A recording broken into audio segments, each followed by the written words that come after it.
Delhi BJP का बयान भी आ गया है, दर्शकों को दिखा देते हैं। 35 साल के एक शख्स ने हमले की कोशिश की है, ये बीजेपी की ओर से कहा जा रहा है। अब डिटेल्स इस शख्स के सामने आ रहे हैं जिसने हमले की कोशिश की। 35 साल का ये शख्स बताया जा रहा है, इसके हाथ में कागज था सुनवाई के दौरान और तभी हमले की कोशिश इसके द्वारा की गई।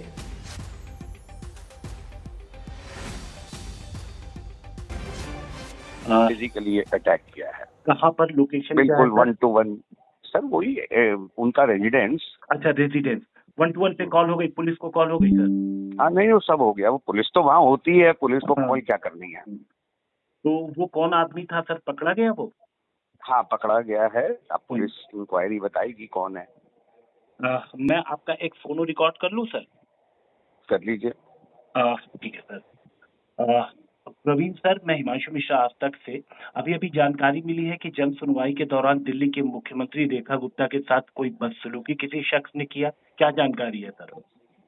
देखिए, अभी प्रिलिमिनरी जानकारी ये आई है, हमारे कुछ साथी जो वहाँ जन सुनवाई के दौरान मौजूद थे, उन्होंने बताया कि कोई व्यक्ति जन सुनवाई के बहाने आया, लगभग 35 साल का है दिखने में, और उसने सीएम को कुछ कागज दिया। उसके बाद सीएम से कुछ ऊंची आवाज में बोला और फिर फिजिकली अटैक करने का प्रयास मतलब कर ही दिया उन पर, और काफी उनके साथ बदसलूकी की। अब पुलिस ने उसे गिरफ्तार कर लिया है और जो भी बात होगी थोड़ी देर में सामने आएगी। सर, क्या वो किसी पॉलिटिकल पार्टी से जुड़ा हुआ है, जो अब तक की जानकारी है आप लोगों के पास, या फिर कहाँ से आया है वो, क्या जानकारी मिली? देखिए, मेरे लिए ये कहना बहुत उचित नहीं होगा कि किस पॉलिटिकल पार्टी से जुड़ा हुआ है, मगर जिस तरीके की हरकत उसने की या जो शब्द उसने हमारे साथी बताते हैं, मैं वो बोलना नहीं चाहता, पुलिस का मैटर है, उससे साफ लगता है वो दिल्ली की एक हताश राजनीतिक पार्टी से जुड़ा हुआ व्यक्ति। Thank you sir. तो जिस तरीके से बीजेपी की ओर से अभी कहा जा रहा है कि किसी राजनीतिक पार्टी से जुड़ा हुआ ये व्यक्ति हो सकता है, उसने अपशब्दों का इस्तेमाल किया, उसके बाद हमले की कोशिश की, जिसके बाद इस शख्स को पकड़ लिया गया है। लगभग 35 साल इसकी उम्र बताई जा रही है। अब से कुछ ही देर पहले जन सुनवाई के दौरान ये हमला किया गया दिल्ली की सीएम रेखा गुप्ता पर। साजिशन ये अटैक हुआ है, ऐसा बीजेपी का कहना है। और जन सुनवाई में आरोपी ने सीएम को थप्पड़ जड़ दिया। उसके हाथ में कागज था। जन सुनवाई के दौरान वो आम जनता में ही मौजूद था और जैसे ही उसका टर्न आया, उसका नंबर आया, उसने सीएम पर हाथ उठा दिया। पहले आरोपी चिल्लाया, फिर हमला किया और अब शब्दों का इस्तेमाल भी किया। पुलिस ने आरोपी को अब पकड़ लिया है।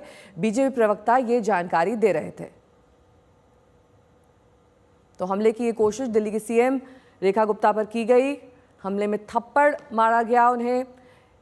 35 साल का ये शख्स बताया जा रहा है, जो अब गिरफ्तार कर लिया गया है और जानकारी उससे भी ली जाएगी। लेकिन राजनीतिक पृष्ठभूमि से हो सकता है, किसी पार्टी से जुड़ा हुआ हो सकता है, ऐसा बीजेपी का मानना है।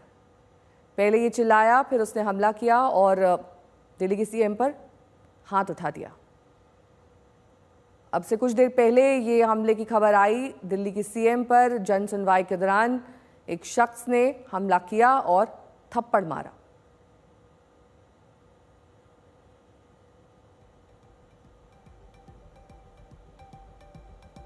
तो रोजाना तो नहीं, लेकिन हर बुधवार ये जन सुनवाई होती है जिसमें दिल्ली की सीएम रूबरू होती हैं आम जनता से, उनकी समस्याओं का समाधान करने के लिए। ऐसे में ये शख्स भी इसी भीड़ में शामिल था जन सुनवाई के दौरान और आम जनता के बीच मौजूद था। उसके हाथ में एक कागज था। थप्पड़ मारकर इस शख्स ने दिल्ली की सीएम पर हमला किया है। पहले ये शख्स चिल्लाया, कुछ अपशब्दों का इस्तेमाल किया और इसके बाद इसने हमला कर दिया।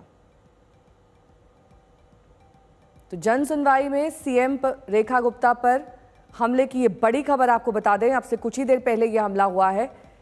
सीएम पर यह हमला एक 35 साल के शख्स ने किया है। शिकायत लेकर, और शिकायत एक कागज में दर्ज थी, कागज इस शख्स के हाथ पे था। इसी कागज के साथ ये जन सुनवाई में मौजूद था आम जनता की तरह। और उसके बाद उसने चिल्लाया और सीएम पर हमला कर दिया। पुलिस ने आरोपी को अब पकड़ लिया है। बीजेपी की ओर से ये जानकारी दी गई है। राजनीतिक पृष्ठभूमि का ये हो सकता है, किसी पार्टी से जुड़ा हुआ। हालांकि पार्टी का नाम तो बीजेपी ने नहीं लिया, लेकिन उनका ये मानना है कि इस पूरे प्रोग्राम को डीरेल करने के लिए ऐसा किया गया हो सकता है।